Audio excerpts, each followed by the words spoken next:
क्या बिहार में आरक्षण का दायरा बढ़ने वाला है?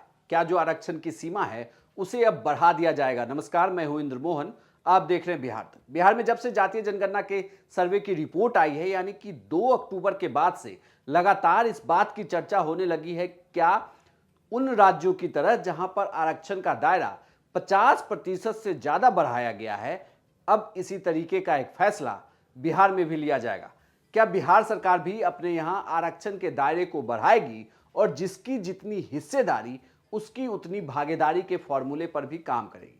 हालांकि अभी तक सरकार की तरफ से इस तरीके का कोई संकेत नहीं आया, लेकिन आज पहली बार भूमि एवं राजस्व सुधार मंत्री आलोक मेहता जब मीडिया को संबोधित कर रहे थे तो उस दौरान उन्होंने ये संकेत दिए। हालांकि उन्होंने लालू यादव के हवाले से ये कहा कि लालू यादव हमेशा इस बात के पैरोकार रहे हैं। उन्होंने ये हर वक्त कहा है कि समाज में जिसकी जितनी हिस्सेदारी होगी उसे उतनी भागीदारी दी जाएगी। तो क्या अब ये माना जाए कि बिहार में आरक्षण का दायरा बढ़ने वाला है?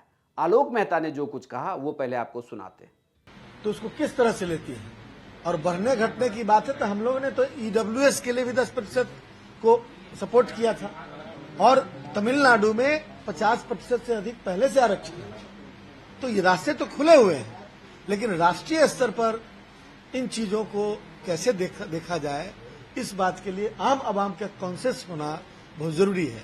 और यह जानना जरूरी है कि जाति आधारित सर्वेक्षण कोई जातिवाद आधारित कार्य नहीं है, बल्कि यह सरकार के नीतियों को निर्धारण करने के लिए, नीतियों के निर्धारण के लिए एक बहुत मजबूत आधार है। जो आंकड़े आए हमसे तो लगता है कि ओबीसी आरक्षण, एससी आरक्षण है उसको बढ़ाने नहीं, ये आपका ओपिनियन हो सकता है, हमारा ओपिनियन हो सकता है। नीतिगत बातें तो फिर वहां पर तय होगी ना।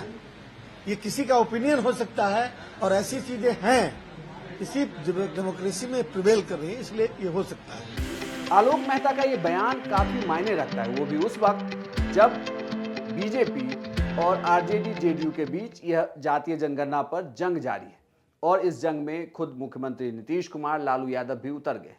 वाद विवाद जारी है, बहस लगातार हो रही है, सोशल मीडिया पर भी लोग पोस्ट कर रहे हैं। लेकिन इस बीच ये बड़ी बात भी है कि सरकार अगर इस तरीके से फैसला लेती है तो बिहार दूसरे राज्यों के लिए एक नजीर पेश कर सकती है, क्योंकि बिहार भारत में पहला ऐसा राज्य बना जिसने जातीय जनगणना के सर्वे को किया और उसे सामने भी लाया। उसने तमाम जातियों की संख्या भी बताई।